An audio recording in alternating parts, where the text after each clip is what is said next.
ഈശോമിശിഹായ്ക്ക് സ്തുതിയായിരിക്കട്ടെ. ആദ്യം തന്നെ എന്നെ പ്രത്യക്ഷീകരണത്തിൻ്റെ സാക്ഷിയായി ഉയർത്തിയ മാതാവിനും തിരുക്കുമാരനും ഒത്തിരിയേറെ നന്ദി പറയുന്നു. എൻ്റെ പേര് വിനീഷ സേവ്യ. ഞാൻ കൊല്ലത്തു നിന്നാണ് വരുന്നത്. ഞാൻ ഒരു പോർട്ടുകൊല്ലം ഇടവകാംഗമാണ്. ഞാൻ ആദ്യമായിട്ട് ഉടമ്പടി എടുക്കുന്നത് കഴിഞ്ഞ വർഷം 2025 ഫെബ്രുവരി 14 ആ ഉടമ്പടി എടുക്കാനുള്ള എൻ്റെ മാനസികാവസ്ഥ എന്ന് പറയുന്നത് വളരെ ദയനീയമായിരുന്നു. ഞാൻ അന്ന് ഉടമ്പടി എടുക്കുന്ന അന്നത്തെ ദിവസം ഞാൻ മാതാവിനോട് പറഞ്ഞത്, അടുത്ത വർഷം 2026 ഫെബ്രുവരി മാസം ഉണ്ടെന്നുണ്ടെങ്കിൽ ഞാൻ എന്തായാലും വന്ന് സാക്ഷ്യം രേഖപ്പെടുത്തുമെന്ന് ഞാൻ മാതാവിൻ്റെ അടുക്കൽ പറഞ്ഞിട്ടുണ്ടായിരുന്നു. ഈ ഒരു വർഷം എനിക്ക് എന്ത് ചെയ്യുമെന്നറിയില്ല. ഈ ഒരു വർഷത്തിനുള്ളിൽ എൻ്റെ നിയോഗങ്ങൾ എനിക്ക് സാധിച്ചു കിട്ടണം. അത് മാത്രമായിരുന്നു എൻ്റെ പ്രാർത്ഥന. ഞാൻ ആദ്യം ഇവിടെ വന്നപ്പോഴത്തേക്കും മാതാവിനോട് പറയായിരുന്നു, മാതാവേ എനിക്കൊന്നും അറിയില്ല. ഞാൻ എല്ലാവരെ പോലെയും 10ാം ക്ലാസ് പാസ്സായി, +2 ഡിഗ്രി എടുത്തു, മാസ്റ്റേഴ്സ് എടുത്തു കഴിഞ്ഞപ്പോഴത്തേക്കും എൻ്റെ മുന്നിൽ ഇനി ഒന്നും അറിയില്ല. എൻ്റെ കയ്യിലാണെങ്കിൽ റാങ്ക് സർട്ടിഫിക്കറ്റ്സ് ഉണ്ട്, എല്ലാ സർട്ടിഫിക്കറ്റ്സും ഉണ്ട്, പക്ഷേ എനിക്ക് ജോലിയില്ല. ഇപ്പോൾ എന്താണെന്ന് വെച്ച് കഴിഞ്ഞാൽ ഇപ്പോഴത്തെ തലമുറയിലെ പിള്ളേർക്ക് എല്ലാ ക്വാളിഫിക്കേഷൻസ് ഉണ്ട്, പക്ഷേ ജോലിയില്ല. അപ്പം നാട്ടുകാരൊക്കെ ചോദിക്കുകയാണ്, എന്താണ് ക്ലാസ് കഴിഞ്ഞില്ലേ, പഠിത്തം കഴിഞ്ഞില്ലേ, ജോലിയൊന്നും ആയില്ലേ, കല്യാണം ആയില്ലേ, ചുമ്മാ ഓരോ ക്വസ്റ്റ്യൻസ് ഇങ്ങനെ ചോദിച്ചുകൊണ്ടിരിക്കുകയാണ്. അപ്പം ഞാൻ മാതാവിനോട് പറയണം, മാതാവേ ഞാൻ ഇത്രയും തോൽവിയാണോ, എനിക്കൊന്നും ചെയ്യാൻ പറ്റുന്നില്ലല്ലോ, ഞാൻ എന്താണ് ചെയ്യേണ്ടത് മാതാവേ എന്ന് പറഞ്ഞാൽ മാതാവിനോട് ചോദിക്കുകയാണ്. ഞാൻ ഉടമ്പടി എടുക്കാനുണ്ടായ സാഹചര്യം എന്ന് പറയുന്നത് എൻ്റെ ഫ്രണ്ട് ആൻമരിയ വിൻസെൻ്റ് അവളാണ്. അപ്പോൾ അവളുടെ ഒരു സാക്ഷ്യം കേട്ടിട്ടാണ് ഞാൻ ഇവിടെ വരുന്നത് ആദ്യമായിട്ട്. അവളുടെ ഒരു എക്സാം അവൾ ക്വാളിഫൈ ആയി, അതിൻ്റെ കാര്യങ്ങളൊക്കെ പറഞ്ഞിട്ട് ഞാൻ സത്യം പറഞ്ഞു കഴിഞ്ഞാൽ മാതാവിൽ അങ്ങനെ കുഞ്ഞുനാൾ തൊട്ടേ മാതാവിനെ ഇഷ്ടമാണ്, പ്രാർത്ഥിക്കും എന്നൊക്കെ ഉണ്ടെങ്കിൽ പോലും മാതാവിനോട് ഇങ്ങനെ അടുത്ത് പ്രാർത്ഥിക്കാനും ഉടമ്പടി എടുത്ത് പ്രാർത്ഥിക്കണം, കൃപാസനം മാതാവിനോട് പ്രാർത്ഥിക്കണം, അങ്ങനെ ഒരു ചിന്താഗതി എനിക്ക് ഉണ്ടായിരുന്നില്ല. അത്ര വലിയ ദൈവഭക്തിയുള്ളൊരു കൂട്ടത്തിലും അല്ല ഞാൻ അത്ര വലിയ പ്രാർത്ഥിക്കത്തില്ല, കുടുംബ പ്രാർത്ഥനയ്ക്ക് ഇരിക്കത്തില്ല, അങ്ങനത്തെ ഒരു വ്യക്തിയായിരുന്നു. അപ്പം എന്താ സംഭവിച്ചതെന്ന് വെച്ച് കഴിഞ്ഞാൽ 2024 MSc ഞാൻ പാസ് ഔട്ട് ആവുകയാണ്. നീണ്ട 1.5 വർഷത്തിൻ്റെ കാത്തിരിപ്പാണ്. ഞാൻ ഇരിക്കുകയാണ്, മീൻസ് ഞാനൊന്നും പഠിക്കുന്നില്ല. മാസ്റ്റേഴ്സ് കഴിഞ്ഞു. ഞാൻ എന്താണ് ചെയ്യേണ്ടത്, എനിക്ക് മുന്നിൽ ഒന്നുമില്ല. 2 ഓപ്ഷനാണുള്ളത്. ഒന്ന് BEd എടുക്കുക, അല്ലാന്നുണ്ടെങ്കിൽ PhDക്ക് പോവുക. എനിക്ക് BEd എടുക്കാൻ താല്പര്യമില്ല. ഞാൻ PhD നേടണം, എനിക്ക് PhD എടുക്കണമെന്ന് എനിക്ക് ഒരു MSc പഠിച്ചപ്പോൾ എനിക്ക് പ്രോജക്റ്റൊക്കെ ഭയങ്കര ഇൻട്രസ്റ്റഡ് ആയിട്ട് റിസർച്ച് ഓറിയൻറ്റഡ് ഫീൽഡിൽ വർക്ക് ചെയ്യാൻ എനിക്ക് ഭയങ്കര താല്പര്യമായിരുന്നു. അങ്ങനെ ഞാൻ PhD ചെയ്യണം തീരുമാനിച്ചു. 2024 ജൂലൈ മാസം മാസ്റ്റേഴ്സ് കംപ്ലീറ്റ് ചെയ്യുന്നു. ജൂലൈ 15 കംപ്ലീറ്റ് ചെയ്യുന്നു. ജൂലൈ 20 ഞാൻ CSIR നെറ്റ് കോച്ചിങ്ങിന് പോകുന്നു. ഈ PhDനെ കുറിച്ച് അറിയാവുന്നവർക്ക് അറിയായിരിക്കും, മറ്റേ exams, national levels exams qualify ചെയ്താൽ മാത്രമേ നമുക്ക് PhDക്ക് അഡ്മിഷൻ കിട്ടുള്ളൂ. അപ്പോൾ ഞാൻ എന്താ ചെയ്യുന്നത് വെച്ച് കഴിഞ്ഞാൽ കോച്ചിങ്ങിന് പോയി. തിരുവല്ലയിലായിരുന്നു കോച്ചിങ്ങിന് പോയിട്ടുണ്ടായിരുന്നു. നീണ്ട 6 മാസത്തെ കോച്ചിങ്. എന്ന് വെച്ചാൽ വീട്ടിൽ ഹോം സിക്നെസ് ഉള്ളതുകൊണ്ട് തന്നെ എനിക്ക് അവിടെ കോൺസെൻട്രേഷൻ ഒട്ടും കിട്ടുന്നില്ല. ഞാൻ ഉറങ്ങുന്നില്ല. വെളുപ്പിന് 3 മണിക്കാണ് ഉറക്കം. ഫുഡൊന്നും ശരിയാവുന്നില്ല, പഠിക്കുന്നത് തലയിൽ കയറുന്നില്ല, ഭയങ്കര ബുദ്ധിമുട്ട്. ഞാൻ എഴുതുന്ന ഒരു എക്സാംസ് എനിക്ക് ക്വാളിഫൈ ചെയ്യാൻ വേണ്ടി പറ്റുന്നില്ല. ഇനി എന്തൊക്കെ പാടുപെട്ടിട്ടും എന്തൊക്കെ കഷ്ടപ്പെട്ടിരുന്ന് പഠിച്ചിട്ടും എനിക്കൊന്നും കിട്ടുന്നില്ല. എനിക്ക് എഡ്ജിൽ വരെ പോകും, പക്ഷേ ഞാൻ ക്വാളിഫൈ ചെയ്യത്തില്ല. ഞാൻ മാധവനോട് പറയുകയാണെങ്കിൽ, എന്താ മാധവൻ എനിക്ക് മാത്രം ഇങ്ങനെ സംഭവിക്കുന്നത്, എനിക്ക് ഒന്നും ക്വാളിഫൈ ചെയ്യാൻ പറ്റാത്ത, എനിക്കൊന്നും അറിയില്ല. അങ്ങനെ കഴിഞ്ഞ വർഷം ഫെബ്രുവരി മാസം ഒന്നും നോക്കിയില്ല, ഞാൻ നേരെ വന്ന് ഉടമ്പടി എടുത്തു. എന്ന് വെച്ചാൽ ഞാൻ യാതൊരു ഒരുക്കവും ഇല്ലായിരുന്നു. ഞാൻ കുമ്പസാരിച്ചിട്ടില്ല, മെൻ്റലി ഫിസിക്കലി ഞാൻ റെഡി ആയിട്ടില്ല. എന്താണ് ഉടമ്പടി എന്ന് എനിക്ക് ഒരു ധാരണയില്ല. കൂടുതൽ ഫ്രണ്ട്സ് പറയുന്നു, അമ്മ പറയുന്നു, അച്ഛൻ പറയുന്നു, ഉടമ്പടി എടുക്ക്, ഇത് മാത്രം പറയുന്നു. അപ്പം മറ്റുള്ളവരുടെ പ്രേരണയിൽ യാതൊരു വിശ്വാസവും ഇല്ലാത്ത ഞാൻ നേരെ വന്ന് ഉടമ്പടി എടുക്കുകയാണ് ചെയ്യുന്നത്. ഉടമ്പടി എടുക്കുന്നു, വീട്ടിൽ പോന്നു. എന്നിട്ട് ഞാൻ ഇങ്ങനെ എനിക്ക് സാക്ഷ്യം പറയണമെന്ന് എനിക്ക് നല്ല നിർബന്ധം ഉണ്ടായിരുന്നു. അടുത്ത വർഷം ഫെബ്രുവരി മാസം ഞാൻ സാക്ഷ്യം പറയും എന്നുള്ളൊരു ഉറച്ച തീരുമാനത്തിലാണ് ഞാൻ ഇവിടെ നിന്ന് പോയത്. പക്ഷെ വേറെ ഒരു വിശ്വാസം എനിക്കില്ല. എനിക്ക് എൻ്റെ ഭൗതിക നേട്ടങ്ങൾ ഞാൻ എങ്ങനെയെങ്കിലും നേടിയെടുക്കണം, അത് മാത്രമായിരുന്നു എൻ്റെ നിയോഗം. അപ്പം ഞാൻ എൻ്റെ ഫസ്റ്റ് നിയോഗം വെച്ചത് വേറെ ഒന്നും വെച്ചിട്ടുണ്ടായിരുന്നില്ല. എനിക്ക് വിശ്വാസം കൂടണമെന്നോ അമ്മയോട് അടുക്കണമെന്നോ ഞാൻ ഒന്നും ആഗ്രഹിച്ചില്ല. ഞാൻ ഫസ്റ്റ് വന്നു, നിയോഗം വെച്ചു, എനിക്ക് PhD ചെയ്യണം, എനിക്ക് PhD ചെയ്തേ പറ്റത്തുള്ളൂ. ഞാൻ അത് മാത്രമാണ് ആദ്യത്തെ എൻ്റെ നിയോഗമായിട്ട് വെച്ചത്. അങ്ങനെ ഞാൻ പോയി. പിന്നെയാണ് ഞാൻ മനസ്സിലാക്കുന്നത്, ഈശോ മാതാവി ഞാൻ ചെയ്ത് തെറ്റായി പോയോ, കുറച്ചുകൂടെ ഒരുങ്ങി എടുക്കണമായിരുന്നോ, കുമ്പസരിച്ച് കുറച്ചുകൂടെ ഒരുങ്ങി എടുക്കണമായിരുന്നോ, എനിക്കിങ്ങ് ഭയങ്കര റിഗ്രറ്റായി പോയി. ഞാൻ അപ്പം മാതാവിനോട് പ്രാർത്ഥിക്കുക. പിന്നീടാണ് ഞാൻ മാതാവിനോട് പ്രാർത്ഥിക്കുന്നത്, മാതാവി എനിക്ക് വിശ്വാസം താ, എന്നെ നിന്നിലോട്ട് അടുപ്പിക്ക്, എനിക്ക് എന്തെങ്കിലും ചെയ്യാൻ പറ്റണം, എനിക്ക് പ്രാർത്ഥിക്കണം, എനിക്ക് പ്രാർത്ഥിക്കാനുള്ള ആ ഒരു മനസ്സ് നീ എനിക്ക് താ എന്ന് പറഞ്ഞ് ഞാൻ മാതാവിനോട് ആദ്യത്തെ 3 മാസം, അതായത് ഫെബ്രുവരി ഫെബ്രുവരി, മാർച്ച്, ഏപ്രിൽ ഈ ഒരു മന്ത് ഞാൻ എന്താ പറയുന്നത് വെച്ച് കഴിഞ്ഞാൽ മാതാവിനോട് അടുക്കാൻ വേണ്ടി ശ്രമിക്കുകയാണ്. പക്ഷേ മാർച്ച് മാസത്തിലാണ് ആ എക്സാം വരുന്നത്. ഞാൻ ഫെബ്രുവരിയിൽ വന്ന് ഉടമ്പടി എടുത്തു, എനിക്ക് മാർച്ച് മാസം എക്സാമോട് എനിക്കിത് പാസ്സാവണം, ഇത് മാത്രം ഞാൻ ഉദ്ദേശിക്കുന്നുള്ളൂ. അപ്പം മാർച്ച് മാസം എക്സാം എഴുതി, അതിനുശേഷം റിസൾട്ട് വന്നു, ഞാൻ അതിന് പാസ്സായില്ല. അപ്പോൾ എനിക്ക് ഭയങ്കര വിഷമമായി പോയി. ഞാൻ പറഞ്ഞു, മാതാവേ ഞാൻ ഉടമ്പടി എടുത്തതല്ലേ മാതാവേ എന്താ എന്നെ കൈവിട്ടത്, എനിക്ക് എക്സാം പാസ്സാവാൻ പറ്റിയില്ലല്ലോ. ഞാൻ മാതാവിനോട് പറഞ്ഞത് CSIR എന്ന് പറയുന്ന എക്സാം എനിക്ക് ക്വാളിഫൈ ചെയ്ത് തരണം എന്ന് മാത്രമാണ്. അല്ലാണ്ട് എനിക്ക് മറ്റേ ഇൻ്റർവ്യൂ ഉണ്ട്, എക്സാം പാസ്സായാൽ മാത്രം പോരാ, എക്സാം പാസ്സാവണം, ഇൻ്റർവ്യൂ പാസ്സാവണം, ഗൈഡ് സെലക്ഷൻ നടക്കണം, അതിനുശേഷം മാത്രമേ നമുക്ക് അഡ്മിഷൻ കിട്ടുള്ളൂ. ഞാൻ ആദ്യം മാതാവിനോട് ആ തുടക്കത്തിലൊരു കാര്യം മാത്രമേ ചോദിച്ചിട്ടുണ്ടായിരുന്നുള്ളൂ. അങ്ങനെ ഞാൻ ഓരോ മാസത്തിലും മാതാവിൻ്റെ സാന്നിധ്യം എനിക്ക് ഉണ്ടായി. ഫെബ്രുവരി കഴിഞ്ഞു, മാർച്ച്, ഏപ്രിൽ ആയപ്പോഴത്തേക്ക് എനിക്ക് കോയമ്പത്തൂരിൽ നിന്ന് ഒരു ഇൻ്റർവ്യൂ വിളിച്ചു, റിസർച്ച് അസിസ്റ്റൻറ്റ് പോസ്റ്റിൽ. ഓരോന്ന് മാതാവ് എനിക്ക് തരികയാണ്. അപ്പം ഞാൻ മാതാവിനോട് പ്രാർത്ഥിക്കുന്നുണ്ട്, പക്ഷെ അത്ര ആഴമായിട്ട് ഞാൻ പ്രാർത്ഥിക്കുന്നില്ല. മാതാവ് എനിക്കത് കിട്ടണം, മാതാവ് എനിക്ക് ഇത് കിട്ടണം. ഞാൻ മാതാവിനോട് ഓരോരോ കാര്യങ്ങൾ ഇങ്ങനെ പറഞ്ഞുകൊണ്ടിരിക്കുകയാണ്. പിന്നെയാണ് ജൂൺ മാസത്തിൽ ഞാൻ ഉടമ്പടി പുതുക്കുന്നത്. സത്യം പറഞ്ഞു കഴിഞ്ഞാൽ ജൂൺ മാസത്തിൽ പുതുക്കുമ്പോഴാണ് ഞാൻ ഉടമ്പടിയിലോട്ട് ആദ്യമായിട്ട് ചൂടെടുത്ത് വെക്കുന്നത്. ഒന്നും അറിയാതെ ഭൗതിക നേട്ടങ്ങൾക്ക് വേണ്ടി മാത്രം ഞാൻ മാതാവിനെ സാന്നിധ്യം സമീപിച്ചപ്പോഴത്തേക്കും എനിക്ക് മാതാവിനെ അനുഭവിക്കാൻ തുടങ്ങിയത് ജൂൺ മാസത്തിലാണ്. ഉടമ്പടി പുതുക്കുമ്പോഴാണ് ആക്ച്വലി നമ്മൾ ഉടമ്പടിയിലോട്ട് ആകുന്നതെന്നാണ് എനിക്ക് തോന്നുന്നത്. മീൻസ് ഞാൻ 3 മാസത്തിൽ മാതാവിനോട് പ്രാർത്ഥിക്കുന്നുണ്ട്, പക്ഷെ അത് വിശ്വാസത്തിലാണോ അതോ എൻ്റെ ഭൗതിക നേട്ടത്തിനാണോ എനിക്കറിയില്ല. ഞാൻ ഭയങ്കര കൺഫ്യൂസ്ഡ് ആയിരുന്നു. എനിക്ക് ഇന്ന കാര്യം വേണം, അതുകൊണ്ട് ഞാൻ മാതാവിനോട് പ്രാർത്ഥിക്കുന്നു. അങ്ങനത്തെ ഒരു മാനസികാവസ്ഥയിലും ചിന്താഗതിയിലായിരുന്നു ഞാൻ. എപ്പോഴാണോ പുതുക്കിയത് അപ്പോഴാണ് ഞാൻ മാതാവിൻ്റെ സാന്നിധ്യം എനിക്ക് കിട്ടാൻ വേണ്ടി തുടങ്ങിയത്. ഞാൻ രണ്ടാമത് പുതുക്കുന്ന സമയത്ത് ഞാൻ ഭയങ്കരമായിട്ട് മാതാവിനെ സ്നേഹിച്ച് മാതാവിൻ്റെ പ്രസൻസ് എനിക്ക് കിട്ടണം, അങ്ങനെ ഒരു ആഗ്രഹമായിരുന്നു. പിന്നീട് പുതുക്കുമ്പോഴൊന്നും എൻ്റെ നിയോഗം എനിക്ക് വലിയ ഇമ്പോർട്ടൻസ് ഞാൻ കൊടുത്തില്ല. എൻ്റെ ഒരു ഭൗതിക നേട്ടങ്ങൾക്കും ഞാൻ എൻ്റെ ഇമ്പോർട്ടൻസ് കൊടുത്തില്ല.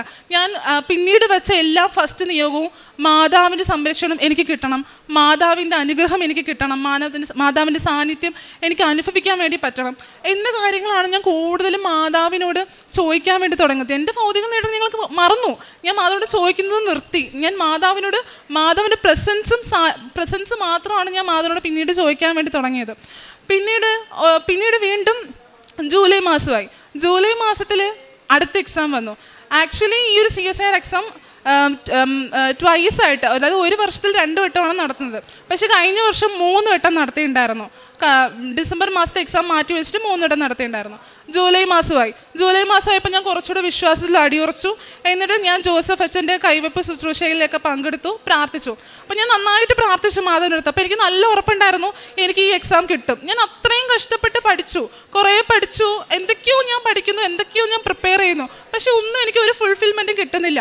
പിന്നെ പഠിച്ചു, എഴുതി. അടുത്ത മാസം റിസൾട്ട് വന്നു, ഓഗസ്റ്റ് മാസം ആൻസർ കീ വന്നു, കിട്ടിയില്ല. എനിക്ക് അതുപോലെ ഡിപ്രഷൻ വേറെ ഇല്ലായിരുന്നു. ഞാൻ പറഞ്ഞു, ഞാൻ ഇത്രയും പ്രാർത്ഥിക്കാൻ തുടങ്ങി, ഞാൻ ഇത്രയും കാര്യങ്ങൾ ചെയ്യാൻ തുടങ്ങി, എന്നിട്ടും എന്തുകൊണ്ട് എനിക്കിത് പറ്റുന്നില്ല എന്നുള്ള ചോദ്യമായിരുന്നു എനിക്ക്. പരാതിയും പരിഭവങ്ങളൊക്കെ ആയിരുന്നു. പിന്നീടാണ് ഒക്ടോബർ മാസം എത്തുന്നത്, മാതാവിൻ്റെ മാസം. ആ ഒരു മാസം ആക്ച്വലി അത്രയ്ക്കും അത്ഭുതങ്ങൾ എനിക്ക് നടന്നു. ഞാൻ ഇന്നേ വരെ കൃപാസനത്തിൽ ഇങ്ങനെ ജപമാല റാളിയുള്ള കാര്യം ഒന്നും എനിക്കറിയില്ല. ഇതിനെക്കുറിച്ച് ഒരു ഡീറ്റെയിൽസും ഞാൻ തിരക്കിയിട്ടുമില്ല, അറിഞ്ഞിട്ടുമില്ല. എനിക്കൊരു വിശ്വാസം ഉണ്ടായിരുന്നില്ല. അപ്പം എൻ്റെ ഫ്രണ്ട് ഇങ്ങനെ ഞാൻ പറയാണ്, ഇങ്ങനെ ജപമാല റാലി ഉണ്ട്, നമ്മളതിനകത്ത് പങ്കെടുക്കണോ? അപ്പോൾ അവൾ പറയണ്ട, നീ ഉടമ്പടി എടുത്തില്ലേ, നീ പങ്കെടുക്കണം എന്നൊക്കെ പറഞ്ഞു. അപ്പം ഞാൻ പങ്കെടുക്കാം. അപ്പം അന്നേരം ആ ഒരു ജപമാല റാലിയിൽ പങ്കെടുക്കുമ്പം എൻ്റെ മനസ്സെന്ന് പറയുന്നത്, മാതാവ് എനിക്ക് ഒന്നും വേണ്ട, അത് മാത്രം എനിക്ക് ഇപ്പോഴും ഓർമ്മയുണ്ട്. മാതാവ് എനിക്ക് ഒന്നും വേണ്ട, മാതാവിൻ്റെ സാന്നിധ്യം മാത്രം മതി, മാതാവിൻ്റെ സംരക്ഷണം മാത്രം മതി. എനിക്ക് ഞാൻ മാതാവി എന്ന് വിളിക്കുമ്പം ഏതൊരു ഘട്ടത്തിലും എനിക്ക് എൻ്റെ കൂടെ നീ ഉണ്ടാവണം, അത് മാത്രമേ ഞാൻ ആഗ്രഹിക്കുന്നുള്ളൂ. അല്ലാണ്ട് എനിക്ക് ആ നേട്ടം വേണം, ഈ നേട്ടം വേണം, ഞാൻ ഒന്നും മാതാവിനോട് ചോദിക്കുന്നില്ല ആക്ച്വലി. അപ്പം ഞാൻ തന്നെ ആലോചിക്കുന്നത്, എന്തായാലും നമ്മൾ ജപമാല റാലിക്ക് പോവല്ലേ, അപ്പോൾ ഓരോരുത്തർക്കും ഓരോരോ ഭൗതിക നേട്ടങ്ങളുടെ ആവശ്യത്തിന് വേണ്ടി അവരൊക്കെ പോവില്ലേ, നിനക്കൊരു ആവശ്യം പറയാനില്ലേ? നീ ഇങ്ങനെ സ്റ്റക്കായിട്ട് MSc കഴിഞ്ഞിട്ട് ഇത്രയും നാളായിട്ട് ജോലിയൊന്നും ആയില്ല, ഇങ്ങനെ ഇരിക്കുമല്ലേ, എന്താ ചെയ്യുക, ഒന്നും അറിയില്ല. അപ്പോഴാണ് ജപമാല റാലിക്ക് പോകുന്നത് 25-ാം തീയതി, ഒക്ടോബർ മാസം 25-ാം തീയതി. എൻ്റെ കയ്യിലാണെങ്കിൽ ആകെ ഈ ഒരു കൊന്തയും എൻ്റെ ഒരു ഫോണും പൈസ മാത്രമേ ഉള്ളൂ, വേറെ ഒന്നും എൻ്റെ കയ്യിലില്ല. പക്ഷെ എനിക്ക് നടക്കാൻ പറ്റുന്നില്ല. എനിക്ക് ജപമാല റാലി കംപ്ലീറ്റ് ചെയ്യാൻ പറ്റാത്തത്രയ്ക്കും കാലുവേദന, തലവേദന. എന്നുവെച്ചാൽ അന്ന് ഒരു കുട പോലും ഞാൻ എടുത്തിട്ടുണ്ടായിരുന്നില്ല. ഫുള്ള് മഴ നനഞ്ഞു, ഫുള്ള് വെയിൽ കൊണ്ടു, അത്രയും കഷ്ടപ്പെട്ട് എൻ്റെ കയ്യിൽ ഒരു ബിലോങ്ങിങ്സും ഇല്ല. എനിക്ക് ഒരു പ്രശ്നവും ഇല്ല, നടക്കാനും ഇരിക്കാനും എനിക്ക് ഒരു പ്രശ്നമില്ല. പക്ഷെ അന്നത്തെ ഒരു ദിവസം എനിക്ക് അത്രയും വേദന. ഞാൻ എത്ര വട്ടം നോക്കുന്ന ആ അർത്തുങ്കൽ പള്ളിയിൽ ബസ്സിൽ പോകാൻ വേണ്ടിയുള്ള റൂട്ടൊക്കെ ഇങ്ങനെ കാണിക്കും. അപ്പം ഞാനിരുന്ന് ആലോചിക്കുക, മാതാവി ബസ്സിൽ കയറി പോകണോ, എന്നെക്കൊണ്ട് നടക്കാനാവുന്നില്ലല്ലോ, ആ മണ്ണിൻ്റെ ചൂടും വെപ്പും ഒക്കെ എനിക്ക് ഒന്നും പറ്റുന്നില്ല, നടക്കാൻ വേണ്ടി പറ്റുന്നില്ല. അപ്പം ഞാൻ മാതാവിനോട് പറയണേ, മാതാവ് എന്ത് പറ്റി എനിക്ക് എന്തുകൊണ്ട് നടക്കാൻ പറ്റുന്നില്ല? പക്ഷേ ഞാൻ മാതാവിൻ്റെ ജവമല റാലിക്ക് വരാൻ ഞാൻ യോഗിയല്ലേ? ഞാൻ മാതാവിനോട് കുറേ ക്വസ്റ്റ്യൻസ് ഇങ്ങനെ ചോദിക്കുക, മാതാവ് ഇത് എപ്പോൾ തീരും എന്ന് പറഞ്ഞാൽ ഇങ്ങനെ മാതാവിനോട് ഇങ്ങനെ കരയുക. ആക്ച്വലി ഞാൻ നടക്കുമ്പോൾ എനിക്ക് കരച്ചിൽ വരുക, എനിക്ക് നടക്കാൻ പറ്റുന്നില്ല. ഞാൻ മാതാവിനടുത്ത് അത്രേ പറഞ്ഞില്ല. എൻ്റെ കൂടെ ശ്രീജ ചേച്ചി ഉണ്ടായിരുന്നു. ചേച്ചി ഇവിടെ ഞാൻ നടക്കും. അപ്പം ഞാൻ പറഞ്ഞു, ചേച്ചി ആ ചേച്ചിക്ക് നടക്കാൻ പറ്റുന്നില്ല. അപ്പം ഞാൻ പറഞ്ഞു, ചേച്ചി നമുക്ക് ജപമാല ഉച്ചത്തിൽ ചൊല്ലാം. നമ്മൾ പതിയല്ലേ ചൊല്ലി നടക്കുന്നത്, നമ്മൾ ഉച്ചത്തിൽ ചൊല്ലി നടന്നു കഴിഞ്ഞാൽ നല്ലതായിരിക്കും, നമുക്ക് ഉച്ചത്തിൽ പറയാം. അങ്ങനെ ഞങ്ങൾ എന്ത് ചെയ്യാന്ന് വെച്ചാൽ കൊന്ത ഉച്ചത്തിൽ നന്മ നിറഞ്ഞ മറിയമേന്ന് ഉച്ചത്തിൽ ചൊല്ലി നടക്കാൻ തുടങ്ങി. എൻ്റെ മാതാവ് എവിടെ നിന്നാണ് ആ ഒരു ബലം കിട്ടിയെന്ന് അറിയില്ല. അത്രയും നേരം ഭയങ്കരമായിട്ട് ക്ഷീണിച്ച് നടന്ന ഞങ്ങൾ പിന്നീട് ഭയങ്കര കോൺഫിഡൻ്റ് ആയിട്ടും ഭയങ്കര കാലൊക്കെ എടുത്തു വെക്കാൻ അത്രയും ധൈര്യം ഉച്ചത്തിൽ പറഞ്ഞ് ഞങ്ങൾ ചൊല്ലി അർത്തുങ്കൽ പള്ളിയിലെത്തി. അർത്തുങ്കൽ പള്ളിയിലെത്തിയപ്പോൾ ഇതുപോലെ സന്തോഷം എനിക്ക് വേറെ ഇല്ല. മീൻസ് എന്തോ ജീവിതത്തിൽ നേടിയ പോലൊരു സന്തോഷമായിരുന്നു എനിക്ക് അന്ന് ഉണ്ടായത്. എൻ്റെ ഭൗതിക നേട്ടങ്ങളൊന്നും ഞാൻ പറഞ്ഞിട്ടില്ല. അതിനുശേഷം ഒക്ടോബർ മാസത്തിലാണ് രണ്ടാമത് പുതുക്കി ഉണ്ടായിരുന്നത്. പിന്നെയാണ് ഡിസംബർ മാസം എത്തിയത്. ഡിസംബർ മാസമാണ് എൻ്റെ ജീവിതത്തിൽ ഏറ്റവും നല്ലൊരു മാസമായിട്ട് എനിക്ക് മാതാവ് തന്നത്. ഡിസംബർ മാസത്തിൽ ഞാൻ മാതാവിനോട് പറയണേ, മാതാവേ, ഞാൻ നിന്നോട് ഫെബ്രുവരി മാസം സാക്ഷ്യം പറയാമെന്ന് രേഖപ്പെടുത്തിയതല്ലേ, പക്ഷേ എനിക്ക് സാക്ഷ്യം പറയാൻ ഒന്നും നടന്നിട്ടില്ല. അപ്പം ഞാൻ എന്താണ് ഫെബ്രുവരി മാസം പോയിട്ട് സാക്ഷ്യം പറയാം? ഞാൻ ഒന്നും പറയാനില്ലല്ലോ മാതാവേ, എന്നെ ഇങ്ങനെ എന്താ ഒന്നും ചെയ്തു തരാത്തത്? ഞാൻ മാതാവിനോട് ഇങ്ങനെ ചോദിക്കുകയാണ്. അപ്പോഴാണ് ഒരു ഇൻസ്റ്റിറ്റ്യൂട്ടിൽ നിന്ന് PhDയുടെ എൻട്രൻസ് എക്സാം വിളിക്കുന്നത്. അപ്പം എൻ്റെ ഒരു ഫ്രണ്ട്, ചൈൽഡ്ഹുഡ് ഫ്രണ്ട്, ഫെറിൻ എന്നാണ് പേര്. അപ്പം ഞാൻ അവനോട് ഇങ്ങനെ പറയാണ്, എടാ ഞാൻ ഇത്രയും എക്സാംസ് എഴുതി, എന്ന് വെച്ചാൽ PhD എൻട്രൻസ് കയറണം എന്നുണ്ടെങ്കിൽ കുറേ എക്സാംസ് ഉണ്ട്, നാഷണൽ ലെവൽ എക്സാംസ് ആയിട്ടുള്ള CSIR, ICMR, DST, DBT, പിന്നെ UGC നെറ്റ്, അങ്ങനെ കുറേ എക്സാംസ് ഉണ്ട്. അപ്പം ഇതൊക്കെ ഞാൻ എഴുതി, ഇതൊക്കെ ഒത്തിരി പൈസയൊക്കെ ചിലവാക്കി അപ്ലൈ ചെയ്യുന്നു, ട്രാവൽ ചെയ്യുന്നു, അത്രയും പോയി എഴുതുന്നു. പക്ഷേ കിട്ടുന്നില്ല. എഡ്ജിൽ പോകുന്നുണ്ട്, പക്ഷെ എനിക്ക് പാസ്സാവാൻ പറ്റുന്നില്ല. അത്രയും പഠിച്ചിട്ട് പോയിട്ട് എനിക്ക് കിട്ടുന്നില്ല. അപ്പം ഞാൻ അവനോട് ഇതിൻ്റെ വിഷമം പറയണം, ഞാൻ ഇത്രയും എക്സാം എഴുതി ഞാൻ മടുത്തു, എനിക്ക് വയ്യന് എക്സാംസ് എഴുതാൻ, ഞാൻ എഴുതുന്നില്ല എക്സാം. ഞാൻ എന്തോരം കഷ്ടപ്പെടുന്നു, വെറുതെ എന്തിനും റിസൾട്ട് വരുമ്പോൾ ഏങ്ങി കരയാണ് ദിവസവും. റിസൾട്ട് വരുമ്പോൾ ഏങ്ങി കരയുന്നു. എക്സാംസ് ഇത്രയും എഴുതുന്നുണ്ട്, ഇത്രയും ചിലവാക്കി ദൂരെയൊക്കെ ആയിരിക്കും സെൻറ്റർ. അപ്പോൾ അവിടെയൊക്കെ പോയി നമ്മൾ എഴുതുന്നുണ്ട്, പക്ഷെ ക്വാളിഫൈ ആവുന്നില്ല. അപ്പോൾ ഒരു വർഷം, ഈ 2025 എന്ന് പറഞ്ഞ വർഷം ഞാൻ എത്ര എക്സാംസ് എഴുതുമെന്ന് എനിക്കറിയില്ല. അത്രയ്ക്ക് എക്സാംസ് ഞാൻ എഴുതിയിട്ടുണ്ടായിരുന്നു. അപ്പോൾ എക്സാംസ് എഴുതി ക്വാളിഫൈ ആവുന്നില്ല. പിന്നെ ആകുമ്പോൾ ഞാൻ പഠിക്കുന്നങ്ങ് നിർത്തി. എന്തിനാ എത്ര കഷ്ടപ്പെട്ട് പഠിക്കുന്നത്, റിസൾട്ട് കിട്ടുന്നില്ല, നിർത്തി, എന്തെങ്കിലും ആവട്ടെ എന്നുള്ള രീതിക്ക് ഞാൻ അങ്ങ് വിട്ടു. പിന്നെ ആണെങ്കിൽ അവൻ പറഞ്ഞപ്പോൾ എനിക്കൊരു കോൺഫിഡൻ്റ് ആയി, നോക്കാം, എഴുതി നോക്കാം, എനിക്കൊരു വിശ്വാസം വന്നു, എഴുതി നോക്കാം, കിട്ടുന്നെങ്കിൽ കിട്ടട്ടെ, മാതാവിന് ഇഷ്ടം പോലെ ആവട്ടെ. അത്രയും നാൾ ഞാൻ ഭയങ്കര എനിക്കിത് കിട്ടണം, നേടണം, അങ്ങ് ഭയങ്കര വാശിയായിരുന്നു. പിന്നെ ഞാൻ മാതാവിനങ്ങ് കൊടുത്തു, മാതാവേ, നിനക്ക് ഇത് എനിക്ക് തരാൻ ആഗ്രഹമുണ്ടെങ്കിൽ നീ എനിക്ക് തന്നോ, അല്ലാന്നുണ്ടെങ്കിൽ എനിക്കിത് വേണ്ട. അങ്ങനെ തന്നെ ഞാൻ മാതാവിനോട് പറഞ്ഞേ, നിനക്ക് തരാൻ താല്പര്യം ഉണ്ടെങ്കിൽ നീ തന്നാൽ മതി. അങ്ങനെ ഞാൻ മാതാവിനോട് പ്രാർത്ഥിച്ചു. എന്നിട്ട് ഞാൻ വിശുദ്ധ വസ്തുക്കളെല്ലാം ഞാൻ ഉപയോഗിച്ചു. നമ്മളുടെ തൈലവും അതുപോലെ ഈ കാശുരൂപം എവിടെ പോയാലും എൻ്റെ കയ്യിൽ കാണും. ഈവൻ ഞാനൊരു സിനിമാ തിയേറ്ററിൽ പോയാലും എൻ്റെ കയ്യിൽ കാണും. എന്നുവെച്ചാൽ അത്രയ്ക്കും സംരക്ഷണമാണ്. അപ്പം ഞാൻ എക്സാം എഴുതാൻ വേണ്ടി പോയി. അപ്പം എനിക്ക് അഡ്മിറ്റ് കാർഡ് വന്നപ്പോഴാണ് ഞാനൊരു കാര്യം അറിയുന്നത്, ഡിസംബർ 7-ാം തീയതിയാണ് എൻ്റെ എക്സാം വന്നിരിക്കുന്നത്. അപ്പം അതുപോലെ സന്തോഷം എനിക്ക് വേറെയില്ല. മീൻസ് അന്ന് നമ്മുടെ മാതാവ് പ്രത്യക്ഷപ്പെട്ട ദിവസമാണ്. അപ്പം ഞാൻ മാതാവിനോട് പറഞ്ഞേ, മാതാവ് അഡ്മിറ്റ് കാർഡിൽ ഡിസംബർ 7 ഡേറ്റ് വന്നിരിക്കുന്നത്. ഞാൻ ആദ്യം വിചാരിച്ചു, അയ്യോ എനിക്കിനി കൃപാസനത്ത് വരാൻ പറ്റത്തില്ലല്ലോ, എനിക്ക് മാതാവിനെ വന്ന് കാണാൻ പറ്റത്തില്ലല്ലോ, അങ്ങനത്തെ വിഷമമായിരുന്നു ആദ്യം. പിന്നെയാണ് മനസ്സിലാക്കുന്നത് അഡ്മിറ്റ് കാർഡിൽ മാതാവിൻ്റെ ദിവസമാണല്ലോ എനിക്ക് വന്നിരിക്കുന്നത്. അപ്പം മാതാവ് എനിക്കിത് തരാൻ വേണ്ടി ആയിരിക്കും ആ ഒരു ദിവസം എനിക്ക് തന്നിരിക്കുന്നത് ഞാൻ വിശ്വസിച്ചു. അങ്ങനെ ഞാൻ ആദ്യം മാതാവിനോട് പറഞ്ഞു, മാതാവ്, ഈ ഒരു എക്സാം ഞാൻ ക്വാളിഫൈ ആകുവാണെന്നുണ്ടെങ്കിൽ ഇൻ്റർവ്യൂക്ക് ഞാൻ ക്വാളിഫൈ ആകണം, എങ്കിൽ മാത്രം എനിക്ക് ഈ ഒരു എക്സാം തന്നാൽ മതി, അല്ലാന്നുണ്ടെങ്കിൽ ചുമ്മാ എക്സാം എഴുതി തോക്കാനോ ജയിക്കാനോ എനിക്ക് പറ്റത്തില്ല. അങ്ങനെ ഞാൻ പറഞ്ഞു. അങ്ങനെ 7-ാം തീയതി ട്രിവാൻഡ്രത്ത് വെച്ചിട്ടായിരുന്നു എക്സാം വന്നിട്ടുണ്ടായിരുന്നത്. അങ്ങനെ ട്രിവാൻഡ്രത്ത് പോയി എക്സാം എഴുതി. ആ ഒരു ആഴ്ച തന്നെ റിസൾട്ട് വന്നു. ഞാൻ അതിനകത്ത് വിജയിച്ചു. ആദ്യമായിട്ടൊരു എക്സാം ഞാൻ വിജയിക്കുന്നു. എന്നുവെച്ചാൽ ഞാൻ പഠിച്ചിട്ടില്ല ആക്ച്വലി. മീൻസ് ഞാൻ ഒരു 6 മാസം മാത്രമേ കോച്ചിങ്ങിന് പോയിട്ടുള്ളൂ. പിന്നെ വീട്ടിൽ ഇരുന്നുള്ള പ്രിപ്പറേഷൻ സിറ്റുവേഷൻ ആയിരുന്നു. അതിലും ഇങ്ങനെ തോൽക്കുന്നത് കാണുമ്പോൾ കണ്ടിന്യൂസ് തോൽവി ആരെയാണെങ്കിലും ബാധിക്കുന്ന ഒരു കാര്യമാണല്ലോ. അപ്പം ഞാനങ്ങ് നിർത്തി, എന്തിനാ ഇത്രയും കിടന്ന് പഠിക്കുന്നത്, വേണ്ട പഠിക്കണ്ട, അങ്ങനെ ഒരു അവസ്ഥയിലായി. പിന്നെ ഞാൻ എക്സാം പാസ്സായപ്പോൾ അത്രയും സന്തോഷമായി. മാതാവായിട്ട് എനിക്ക് തന്നതാ. December 7 എന്ന് പറയുന്നത് മാതാവിൻ്റെ ദിവസമാണ്. മാതാവ് എനിക്ക് തന്നതാ. അപ്പം ഞാൻ അമ്മയോട് റിസൾട്ട് വന്ന് പോയി പറഞ്ഞു, അമ്മ മാതാവ് എന്നെ ജയിപ്പിച്ചു, അമ്മ നോക്ക് ഞാൻ ജയിച്ചു എന്ന് പറഞ്ഞ റിസൾട്ട് വന്നു. അതിനുശേഷം തീർന്നിട്ടില്ല. അതിനുശേഷം ഇൻ്റർവ്യൂ December 13 ഇൻ്റർവ്യൂ എന്ന് പറഞ്ഞു കഴിഞ്ഞാൽ PhD ഇൻ്റർവ്യൂ ആണ്. അപ്പോൾ അവർ കൂടുതലും ചോദിക്കുന്നതെന്ന് വെച്ച് കഴിഞ്ഞാൽ നമ്മളുടെ റിസർച്ച്, നമ്മളെന്താണ് BSc ചെയ്ത പ്രോജക്റ്റ് എന്താണ്, MSc ചെയ്ത പ്രോജക്റ്റ് എന്താണ്, അതുപോലെ തന്നെ SOP സ്റ്റേറ്റ്മെൻറ്റ് ഓഫ് പേർപ്പസ്, നിങ്ങൾ ഈ റിസർച്ചിലൂടെ എന്താണ് ചെയ്യാനായിട്ട് ഉദ്ദേശിക്കുന്നത്, ഇങ്ങനത്തെ കാര്യങ്ങളാണ് അവർ ചോദിക്കുക. എനിക്കാണെന്നുണ്ടെങ്കിൽ MSc ഡിസർട്ടേഷനും BSc ഡിസർട്ടേഷനും നല്ല രീതിക്ക് അറിയാം. എന്നുവെച്ചാൽ ഞാൻ ചെയ്ത കാര്യങ്ങളാണ്. അത് പറയാൻ എനിക്ക് വലിയ ബുദ്ധിമുട്ടൊന്നുമില്ല. ഞാൻ നല്ല രീതിക്ക് പഠിച്ചു. ഞാൻ ചെയ്ത ഇൻറ്റേൺഷിപ്പ് ആണെങ്കിലും എനിക്കറിയാവുന്ന കാര്യമാണ്. അപ്പം ഞാൻ മാതാവിനോട് പറയാണ്, മാതാവേ SOP സ്റ്റേറ്റ്മെൻറ്റ് ഓഫ് പേർപ്പസ് എനിക്കറിയത്തില്ല, അത് എന്താ ഞാൻ ചെയ്യാൻ പോകുന്നതെന്ന് ഫർദറായിട്ട് എനിക്കറിയില്ല. ആ കാര്യം എനിക്ക് പറയാനും അറിയത്തില്ല മാതാവേ, അത് എൻ്റെ അടുത്ത് ആരും ചോദിക്കരുത്. അവരത് ചോദിച്ചു കഴിഞ്ഞാൽ പറയാൻ എനിക്കറിയത്തില്ല. അപ്പം ഞാൻ എന്ത് പറയും, എനിക്ക് അറിയത്തില്ല. അപ്പം എൻ്റെ അറിയാവുന്ന കാര്യങ്ങൾ മാത്രമേ ചോദിക്കാവുള്ളൂ. ഞാൻ മാതാവിനോട് അത്രയും എന്നുവെച്ചാൽ തലേന്ന് ഞാനിരുന്ന് കരയുക. എനിക്കെന്ന് പറയുന്നത് ഇൻ്റർവ്യൂ വന്നിരിക്കുന്നത് ചെന്നൈയിലാണ് ഇൻ്റർവ്യൂ വന്നിരിക്കുക. അപ്പോൾ എനിക്ക് ഇവിടെ നിന്ന് ഇത്രയും ട്രാവൽ ചെയ്ത് അവിടെ എനിക്ക് പോകണം. അവിടെ പോയി എന്നെ നാണം കെടുത്ത് എന്നെ തിരിച്ചു വരാൻ വേണ്ടി നീ അനുവദിക്കരുത് എന്ന് ഞാൻ മാതാവിനോട് പ്രാർത്ഥിച്ചിട്ട് അങ്ങോട്ട് പോവാണ്. അങ്ങോട്ട് പോയപ്പം ആ ഇൻ്റർവ്യൂക്ക് ഞാൻ ഇതുപോലെ എന്നുവെച്ചാൽ അത്രയ്ക്കും ഒരു മാതാവിൻ്റെ സാന്നിധ്യം എനിക്ക് കിട്ടുകയുണ്ടായി. മീൻസ് ഞാൻ ഈ കൊന്ത അകത്ത് കൊണ്ടുപോയി, പിന്നെ നെറ്റിയിൽ വിശുദ്ധ തൈലം പുരട്ടി, പിന്നെ ഉപ്പൊക്കെ വിതറിയിട്ടാണ് ഞാൻ അകത്തോട്ട് പോകുന്നത്. ഞാൻ അവിടെ പ്രതീക്ഷിച്ചത് ഒരു 2 മാം ഉണ്ടാവണം എന്ന് ഞാൻ ഇന്ന് പ്രതീക്ഷിച്ചു. അപ്പോൾ എൻ്റെ ഒരു ഭാഗ്യത്തിന് 2 മാമും 2 സാറും ഉണ്ടായിരുന്നത്. അപ്പം അവർ ഇങ്ങനെ ഇൻട്രൊഡക്ഷൻ ചോദിക്കാൻ തുടങ്ങിയപ്പോൾ തന്നെ എനിക്കങ്ങ് ഭയങ്കര, സത്യം പറഞ്ഞു കഴിഞ്ഞാൽ ഞാൻ ഭയങ്കര പേടിക്കുന്ന ഒരു കൂട്ടത്തിലാണ്. ടെൻഷൻ എന്ന് വെച്ചാൽ അമ്മാതിരി ടെൻഷനാണ് എനിക്ക്.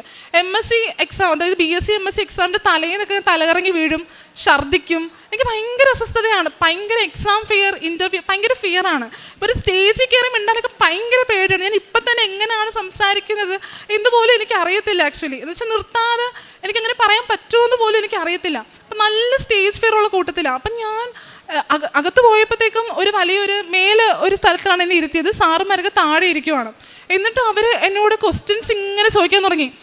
എനിക്കാണെങ്കിൽ എന്താ പറയണ്ടേ, പക്ഷെ ഞാൻ അന്ന് ആ ഒരു ഇൻ്റർവ്യൂ പെർഫോം ചെയ്തത് എങ്ങനെയാണെന്ന് എനിക്ക് ഇപ്പം ആലോചിക്കുമ്പോൾ പോലും എനിക്ക് അറിയത്തില്ല.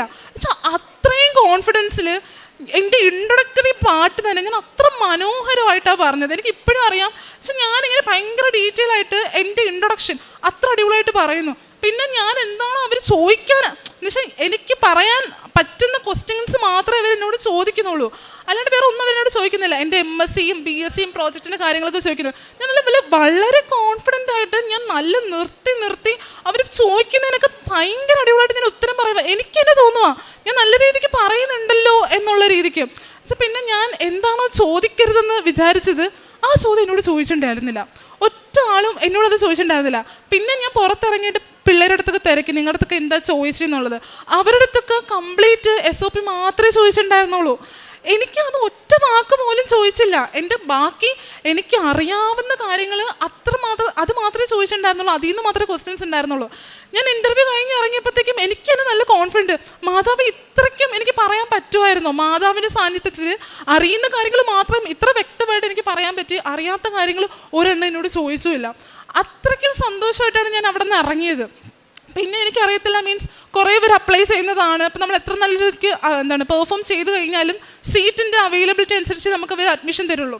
അപ്പം ഞാൻ പുറത്തിറങ്ങി ഞാൻ അതുകൊണ്ട് പ്രാർത്ഥിക്കണം, മാതാവ് ഇത്രയും ദൂരം വന്നു, എല്ലാം അറ്റൻഡ് ചെയ്തു, ഇനി എങ്ങനെയെങ്കിലും പാസ്സാക്കി തരണേ എന്നൊക്കെ പ്രാർത്ഥിക്കുകയാണ്. അതിനുശേഷം December 19 ഇതൊക്കെ നടക്കുന്നത് നമ്മളുടെ ക്രിസ്മസിൻ്റെ ആ ഒരു സമയത്താണ്. അപ്പോഴത്തേക്കും റിസൾട്ട് വന്നപ്പോഴത്തേക്കും ഞാൻ നോക്കുകയാണ്, യു ആർ ക്വാളിഫൈഡ് എന്ന് പറഞ്ഞു. എനിക്ക് അതുപോലെ സന്തോഷമില്ല. ഞാൻ അമ്മയുടെ അടുത്ത് ഓടിപ്പോയി പറയാം, അമ്മ ഞാൻ ഇൻ്റർവ്യൂ പാസ്സായി. സോ ഇത്രയും ഇത്രയും പരാജയങ്ങൾ കണ്ടിട്ടേ നമുക്ക് പെട്ടെന്ന് ഒരു ജയത്തിലോട്ട് വരുമ്പോൾ നമുക്ക് അത്രയും സന്തോഷം ഉണ്ടാവത്തില്ലേ. അപ്പം ഞാൻ ഭയങ്കര സന്തോഷമായിട്ട് എല്ലായിടത്തും പറയുക. അപ്പം തന്നെ December 20 തന്നെ കൃപാസനത്ത് വന്ന് മാധവനോട് നന്ദി പറഞ്ഞു. തീർന്നിട്ടില്ല, അതിനുശേഷം ഇനി ഗൈഡ് സെലക്ഷൻ ഉണ്ട്. അപ്പോൾ റിസർച്ച് ആകുമ്പോഴത്തേക്ക് നമുക്കറിയാം ഒരു ഗൈഡ് എന്ന് പറയുന്നത് ആ ഒരു റിസർച്ചിൽ എത്രമാത്രം ഇമ്പോർട്ടൻസ് ഉണ്ടെന്ന് അറിയാം. മീൻസ് ഗൈഡ് എന്ന് പറയുന്ന ഒരാൾ നല്ലതുപോലെ നമുക്ക് കിട്ടിയാൽ മാത്രമേ ബാക്കിയുള്ള കാര്യങ്ങളൊക്കെ നമുക്ക് ചെയ്യാൻ വേണ്ടി പറ്റത്തുള്ളൂ. ഇതൊരു 3-4 വർഷത്തിൻ്റെ ഒരു കഠിനാധ്വാനമാണ് ആക്ച്വലി. അപ്പം ഞാൻ മാധവനോട് പ്രാർത്ഥിക്കാൻ, മാധവിക്ക് നല്ലൊരു ഗൈഡിനെ കിട്ടണേ. എക്സാം പാസ്സായി, ഇൻ്റർവ്യൂ പാസ്സായി, ഗൈഡ് സെലക്ട് ആയിട്ടുണ്ട് ഇല്ലാന്നുണ്ടെങ്കിൽ നമ്മൾ ക്വാളിഫൈ ആവത്തില്ല. ആ ഒരു ഗൈഡ് നമ്മൾ സെലക്ട് ചെയ്യണം, എങ്കിൽ മാത്രമേ നമുക്ക് അവിടെ PhD ചെയ്യാൻ വേണ്ടിയിട്ട് പറ്റത്തുള്ളൂ. അപ്പം ഞാൻ പ്രാർത്ഥിക്കുകയാണ് മാതാവേ നല്ലൊരു ഗൈഡിനെ കിട്ടണേന്ന്. ഡിസംബർ 30 നമുക്ക് ഗൈഡിനെ കിട്ടേണ്ട ലാസ്റ്റ് ഡേറ്റ്. അതുവരെ എനിക്ക് ഗൈഡ് സെറ്റായിട്ടില്ല. ഞാൻ ഓരോരുത്തരെ വിളിക്കുമ്പോഴും അവർ വേക്കൻസി തീർന്നു, ഞങ്ങൾക്ക് എടുക്കാൻ പറ്റത്തില്ല എന്നൊക്കെയാണ് അവർ പറയുന്നത്. അപ്പം ഞാൻ പേടിച്ചു, മാധവ ഇത്രയും കടമ്പകൾ കടന്നു വന്നിട്ട് ഗൈഡ് സെലക്ട് ആവാത്ത രീതിയിൽ എനിക്ക് അഡ്മിഷൻ പോയി കഴിഞ്ഞാൽ എന്ത് ചെയ്യും, ഞാൻ ഒന്നും അറിയത്തില്ല. അപ്പം ഞാൻ മാതാവിനോട് ഇരുന്ന് പ്രാർത്ഥിക്കുകയാണ്. 30 ഞാൻ പറഞ്ഞു ഇന്ന് ഗൈഡ് കിട്ടിയില്ല എന്നുണ്ടെങ്കിൽ എനിക്കിനി കിട്ടത്തില്ല, എനിക്കൊന്നും ചെയ്യാൻ വേണ്ടി പറ്റത്തില്ല, എനിക്ക് മൊത്തത്തിൽ തീർന്നു, എനിക്ക് ഇത്രയും പ്രാർത്ഥിച്ചിട്ട് കാര്യമില്ല. അങ്ങനെ എന്തു ചെയ്തു, 30 നമുക്ക് ഇൻ്റർവ്യൂ നടന്നു. ഇൻ്റർവ്യൂ നടന്നപ്പോഴത്തേക്കും 1.5 മണിക്കൂറാണ് ഇൻ്റർവ്യൂ നടന്നിട്ടുണ്ടായിരുന്നത്. ആ ഒരു ഇൻ്റർവ്യൂ എന്ന് പറയുന്നത് സാറ് അത്രയ്ക്കും എനിക്ക് കിട്ടാവുന്നതിൽ വെച്ചിൽ ഏറ്റവും നല്ലൊരു ഗൈഡാണ് കിട്ടിയത്. എന്ന് വെച്ചാൽ നേരത്തെ ഗൈഡ് കിട്ടിയിട്ടുണ്ടായിരുന്നുണ്ടെങ്കിൽ നമുക്ക് ഇത്രയൊന്നും ചെയ്യാൻ പറ്റത്തില്ലായിരുന്നു. പക്ഷേ ഈ ഒരു സാറ് എന്നെ സെലക്ട് ചെയ്തു. എന്ന് വെച്ചാൽ അത്രയും സന്തോഷമായിരുന്നു. അതിനുശേഷം ജനുവരി 5 എനിക്കവിടെ അഡ്മിഷൻ കിട്ടി. എന്ന് വെച്ചാൽ എങ്ങനെയെങ്കിലും ഒരു ജോലി, എങ്ങനെയെങ്കിലും പോകാം. ഇന്ന് PhD ഒരു കാലയളവിൽ ഞാൻ വേണ്ടാന്ന് വെച്ച് പോയി. മീൻസ് ജോലി ഒന്നും ആവുന്നില്ല, എന്താ ചെയ്യേണ്ടതെന്ന് അറിയത്തില്ല, അങ്ങനത്തെ പ്രശ്നങ്ങളുള്ളത് കൊണ്ട് ഞാൻ വേണ്ട, എന്തെങ്കിലും കോഴ്സ് പഠിക്കാം, ഓൺലൈൻ കോഴ്സൊക്കെ ഞാൻ എടുത്ത് പഠിച്ചിട്ടുണ്ടായിരുന്നു. പക്ഷെ എനിക്ക് ജോലി കിട്ടുന്നില്ല. അപ്പോഴാണ് ഞാൻ ഓർക്കുന്നത്, ഈ മാതാവ് നമ്മൾ വേണ്ടാന്ന് നീക്കി വെക്കുന്ന കാര്യമാണ് നമുക്ക് തന്നത്. എന്നുവെച്ചാൽ അത്രയും ഞാൻ സന്തോഷം, ഞാൻ വേണ്ടെന്ന്. എന്നുവെച്ചാൽ എൻ്റെ ജീവിതത്തിൽ PhD ചെയ്തില്ല എന്നുണ്ടെങ്കിൽ ഒരു ലൈഫ് ടൈം ഞാൻ ഒരു റിഗ്രറ്റ് അടിച്ചേനാ. മീൻസ് ഞാൻ അത്രയും ആഗ്രഹിച്ച ഒരു കാര്യം എനിക്ക് കിട്ടിയില്ല എന്നുണ്ടെങ്കിൽ വേറെ ഏതെങ്കിലും ഫീൽഡ് പോയാലും അയ്യോ അതെനിക്ക് കിട്ടിയില്ലല്ലോ എന്ന് ഓർത്തോ ഞാൻ ഒത്തിരി റിഗ്രറ്റ് അടിച്ചേനാ. പക്ഷേ ഞാൻ വേണ്ടാന്ന് മാറ്റി വെച്ച ഒരു കാര്യം ഈ ഒരു ഡിസംബർ മാസം, ആ ഒറ്റ മാസത്തിൽ എനിക്ക് മാതാവ് തിരിച്ചു തന്നു, നീ ഇത് ചെയ് എന്ന്. എനിക്ക് എക്സാം പാസ്സാക്കി, ഇൻ്റർവ്യൂ പാസ്സാക്കി, ഗൈഡ് സെലക്ഷൻ നടത്തി, അഡ്മിഷൻ. ഇപ്പം ഞാൻ ഇവിടെ ഒരു PhD സ്കോളറായിട്ടാണ് നിൽക്കുന്നത്. എന്ന് വെച്ച് കഴിഞ്ഞാൽ ഞാൻ എന്താണോ ആഗ്രഹിച്ചത് ആ ഒരു പൊസിഷനിൽ PhD സ്കോളറായിട്ട് ഞാൻ ഇവിടെ ഒന്ന് നിൽക്കണമെന്നുണ്ടെങ്കിൽ ഞാൻ അത്രയ്ക്കും മാതാവിനോട് കടപ്പെട്ടിട്ടുണ്ട്. പക്ഷെ അത്രയ്ക്കും സന്തോഷത്തിൽ, മീൻസ് എനിക്ക് ഏറ്റവും കൂടുതൽ അഭിമാനപൂരിതമായിട്ടുള്ള ഒരു അവസ്ഥയിൽ ഞാനിപ്പോൾ നിൽക്കുന്നത്. ഞാൻ എന്താണോ പ്രാർത്ഥിച്ചത്, എനിക്ക് എന്താണോ കിട്ടത്തില്ല, നിങ്ങൾക്ക് കിട്ടത്തില്ല എന്ന് എല്ലാവരും പറഞ്ഞ കാര്യം എനിക്ക് കിട്ടി. എനിക്ക് മാതാവിനടുത്ത് എത്രമാത്രം നന്ദി പറഞ്ഞാലും തീരത്തില്ല. അത്രയും മാതാവിനോട് എനിക്ക് നന്ദി പറയാനുണ്ട്. എനിക്ക് ഈ അനുഗ്രഹം തന്ന മാതാവിനും തിരുക്കുമാരനും ഒത്തിരിയേറെ നന്ദി പറയുന്നു. പിന്നെ പ്രേക്ഷിത പ്രവർത്തനം എന്ന് പറയുന്നത്, ഞങ്ങൾ പത്രം ഇവിടെ നിന്ന് മേടിച്ചിട്ട് ട്രെയിനിലും ബസ്സിലൊക്കെ കൊടുക്കുന്നുണ്ടായിരുന്നു. പിന്നെ എൻ്റെ ഈ പ്രേക്ഷിത പ്രവർത്തനം ഒരു കാര്യം എടുത്ത് പറയേണ്ടതായിട്ടുണ്ട്. എൻ്റെ അമ്മ ഒരു തമിഴ് പത്രം വേണമെന്ന് പറഞ്ഞിട്ടുണ്ടായിരുന്നു. അപ്പോൾ ഒരു തമിഴ് പത്രമായിട്ട് നമുക്കിവിടെ കിട്ടത്തില്ലല്ലോ. അപ്പം ഞാൻ ഇവിടെ നിന്ന് ഒരു കെട്ട് തമിഴ് പത്രം മേടിച്ചിട്ട് അമ്മയ്ക്ക് കൊണ്ട് കൊടുത്തു. പിന്നെ ആ പത്രം വീട്ടിൽ തന്നെ ഇരിക്കുക, ആർക്കും കൊടുക്കാൻ വേണ്ടി പറ്റുന്നില്ല. മീൻസ് ഇവിടെ എല്ലാവരും മലയാളീസാണ്. അപ്പം എനിക്ക് തമിഴ് പത്രം കൊടുക്കാൻ വേണ്ടി പറ്റുന്നില്ല. പിന്നെയാണ് മനസ്സിലായി, നവംബർ മാസമാണ് ഈ പത്രം ഞാൻ മേടിച്ച് വീട്ടിൽ വെച്ചിരിക്കുന്നത്. പിന്നെയാണ് മനസ്സിലാവുന്നത് ഡിസംബർ മാസം ഞാൻ തമിഴ്നാട്ടിലാണ് പോകുന്നത്. തമിഴ്നാട്ടിൽ പോയപ്പോൾ എനിക്ക് അവിടെ എല്ലാവർക്കും പത്രം കൊടുക്കാൻ വേണ്ടി പറ്റി. എന്നുവെച്ചാൽ 1 മാസം മുമ്പേ മാതാവ് പ്രേക്ഷിത പ്രവർത്തനം തമിഴ്നാട്ടിൽ ചെയ്യാൻ വേണ്ടിയിട്ട് എന്നെ ഒരുക്കിയതുപോലെയാണ് എനിക്ക് തോന്നിയിട്ടുണ്ടായിരുന്നത്. പിന്നെ അവിടെ ഒരാളെ പരിചയപ്പെട്ട്, കൽപ്പന എന്ന് പറയുന്ന ഒരാൾ. അവർ അക്രൈസ്തവരാണ് ആക്ച്വലി. അപ്പം ഞങ്ങൾ അവർക്ക് ഇങ്ങനെ പത്രം കൊടുത്തപ്പോഴത്തേക്കും അവർ ഒന്നും പറഞ്ഞില്ല, കണ്ടിങ്ങനെ നിറഞ്ഞിട്ട് പറഞ്ഞു എനിക്ക് മാതാവിനെ ഭയങ്കര ഇഷ്ടമാണ്. ഇത്ര മാത്രമേ പറഞ്ഞുള്ളൂ. അവർ അക്രൈസ്തവരാണ്. അവരങ്ങനെ പറഞ്ഞപ്പോൾ എനിക്കങ്ങ് ഞാനും അമ്മയും കൂടെ കണ്ണ് നിറയുവാണ്. വെച്ചാൽ ഈ ഒരു പത്രം എന്ന് വെച്ചാൽ ഞാൻ എത്രയോ പേർക്ക് പത്രം കൊടുത്തിട്ടുണ്ട്. ചിലർ മനസ്സോടെ മേടിക്കും, ഇല്ല അങ്ങനെയൊക്കെ ഉണ്ട്. പക്ഷെ ഞാൻ കൊടുത്തതിൽ ഏറ്റവും ബെസ്റ്റ് പത്രം എന്ന് പറയുന്നത് അവർക്ക് കൊടുത്ത പത്രമായിരിക്കും. മീൻസ് അവർ പറഞ്ഞ ആ ഒരു വാക്ക് കേട്ടപ്പോൾ തന്നെ എൻ്റെ മനസ്സിൽ നിറഞ്ഞു. ഇവർക്ക് വേണ്ടിയിട്ടായിരിക്കും ഞാൻ ഈ ഒരു തമിഴ് പത്രം ഇവിടെ നിന്ന് മേടിച്ച് അവിടെ കൊടുക്കാൻ വേണ്ടി മാതാവ് വെച്ച പോലായിരുന്നു എനിക്ക്. അതാണ് ഞാൻ ചെയ്ത ഏറ്റവും നല്ലൊരു പ്രേക്ഷിത പ്രവർത്തനമായിട്ട് എനിക്ക് തോന്നുന്നത്. പിന്നെ കാരുണ്യ പ്രവൃത്തി എന്ന് പറയുമ്പം ഞങ്ങളുടെ ഇവിടെ ഒരു അനാഥാശ്രയമുണ്ട്. അവിടെ പോയിട്ട് ഞങ്ങൾ അവർക്ക് ആവശ്യമുള്ള സാധനങ്ങളും കാര്യങ്ങളൊക്കെ മേടിച്ചു കൊടുക്കും. പിന്നെ എൻ്റെ മുന്നിൽ കൈ നീട്ടുന്നവർക്ക് 10 രൂപയാണെങ്കിൽ 10 രൂപ, എൻ്റെ കയ്യിൽ എന്താണോ ഉള്ളത് ഞാൻ അവർക്ക് കൊടുക്കാനുള്ള മനസ്സ് കാണിക്കാറുണ്ട്. പിന്നെ ഇത്രയധികം അനുഗ്രഹം തന്ന അമ്മ മാതാവിനും തിരുക്കുമാരനും ഒത്തിരി നന്ദി പറയുന്നു. എൻ്റെ ഹൃദയത്തിൻ്റെ ആകുലതകൾ വർദ്ധിക്കുമ്പോൾ അങ്ങ് നൽകുന്ന ആശ്വാസം എന്നെ ഉന്മേഷവാനാക്കുന്നു. സങ്കീർത്തനം 94:19 വചനമാണ്. ദൈവം നമ്മുടെ ഉള്ളിലെ ആകുലതകൾ മനസ്സിലാക്കുന്ന ഒരു ദൈവമാണ്.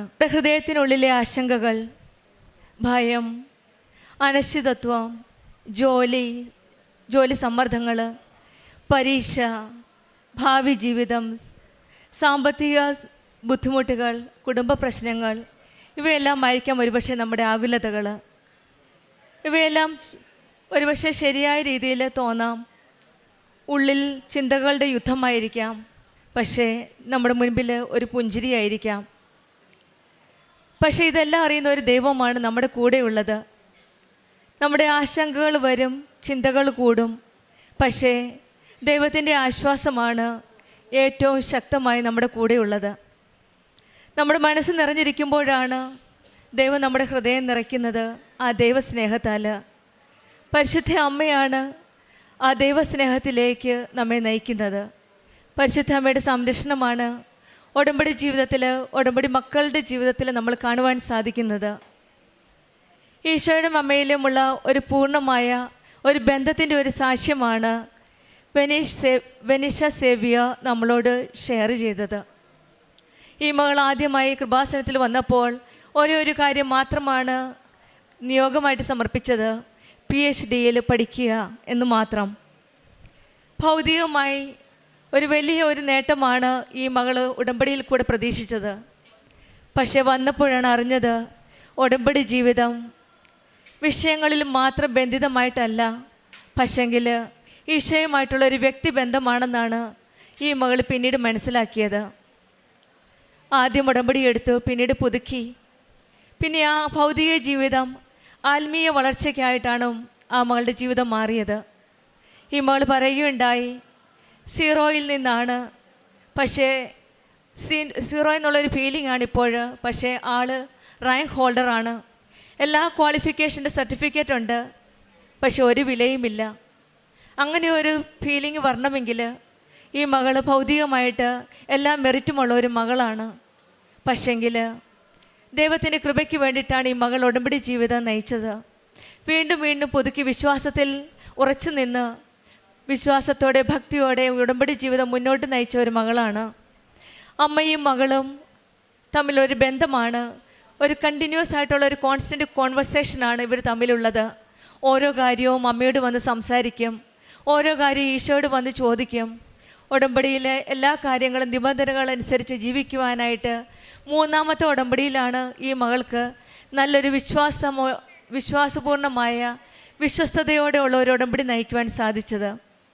എപ്പോഴാണോ ഭൗതികമായിട്ടുള്ള വിഷയങ്ങൾ ഈശോയിലേക്ക് സമർപ്പിച്ചു കൊടുത്തത്, അങ്ങ് വിട്ടുകൊടുത്തത്, അപ്പോഴാണ് ഈശോയ്ക്കും അമ്മയ്ക്കും ഒരു സ്ഥലം ഈ മകളുടെ ജീവിതത്തിൽ ലഭിച്ചത്. പിന്നീടാണ് നമ്മൾ അറിഞ്ഞത് ഒരു നല്ലൊരു ബന്ധത്തിൻ്റെ ഒരു സാക്ഷ്യമാണിത്. പല പ്രാവശ്യവും എക്സാമിന് പോയി.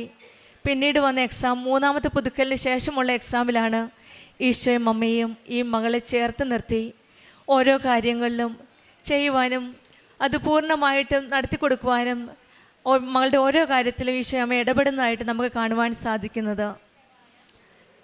ഈ മകൾ പറഞ്ഞതുപോലെ ഇൻ്റർവ്യൂവിന് പോയപ്പോൾ 3ാമത്തെ പ്രാവശ്യം not by merit but by grace എന്നാണ് പറഞ്ഞത്. ദൈവത്തിൻ്റെ ഒരു കൃപ കാരണമാണ്. കാരണം എല്ലാവിധ ക്വാളിഫിക്കേഷനും ഉണ്ട്, എല്ലാം ഉണ്ട്, പക്ഷെങ്കിൽ ദൈവത്തിൻ്റെ കൃപയായിരുന്നു എനിക്ക് വേണ്ടിയിരുന്നത്. അതെന്താണോ ആ മകൾ റിയലൈസ് ചെയ്തത്, അന്ന് മുതലാണ് ആ മകളുടെ ജീവിതത്തിൽ ഒരു വലിയൊരു നേട്ടം സംഭവിച്ചത്. വാശി പിടിച്ച് PhD വാശി എന്നുള്ള പഠിക്കണം എന്നുള്ള വാശി വിട്ടിട്ട് ഈശോയും അമ്മയും കൂടുതൽ അടുത്തറിയാനും ആ സ്നേഹത്തിൽ ഉറച്ചു നിൽക്കുവാനും എന്നാണ് ആ മകൾ തീരുമാനിച്ചത്. അന്നു മുതൽ അമ്മയും മകളുമായുള്ള ഒരു ബന്ധമാണ്, ഈശോയും മകളുമായിട്ടുള്ള ഒരു ബന്ധമാണ് ഭൗതികതയിൽ നിന്നും ആത്മീയതയിലേക്കുള്ളൊരു ജീവിതം. നമ്മുടെ ജീവിതത്തിലും ഭൗതിക കാര്യങ്ങളായിരിക്കാം ഒരുപക്ഷെ മുൻപന്തിയിൽ നിൽക്കുന്നത്. പക്ഷെങ്കിൽ ഈശോയും അമ്മയ്ക്കും നമ്മൾ എന്താണോ സ്ഥലം കൊടുക്കുന്നത്, നമ്മുടെ ജീവിതത്തിൽ സ്ഥലം കൊടുക്കുന്നത്, ഈശോയും അമ്മയ്ക്കും കടന്നു വരാൻ നമ്മൾ എന്താണ് നമ്മുടെ ഹൃദയം തുറന്നു കൊടുക്കുന്നത്, അന്നാണ് നമ്മുടെ ജീവിതത്തിൽ ഒരു പുതിയ വഴിതിരിയുന്നത്. പരിശുദ്ധ അമ്മയാണ് ഈശോ എന്ന ആശ്വാസത്തിലേക്ക് നമ്മെ നയിക്കുന്നത്. എല്ലാ ഉടമ്പടി മക്കളെയും എല്ലാ ഭാരങ്ങളും ഈശോയുടെ കാൽക്കൽ സമർപ്പിച്ച് നമുക്ക് പ്രാർത്ഥിക്കാം. ആശങ്കകൾ അമ്മയുടെ ഹൃദയത്തിൽ ഏൽപ്പിച്ച് പ്രതീക്ഷയോടെ നമുക്ക് പരിശുദ്ധമ്മ പ്രത്യക്ഷപ്പെട്ട ഈ ആലയത്തിൽ നിന്ന് മടങ്ങാം.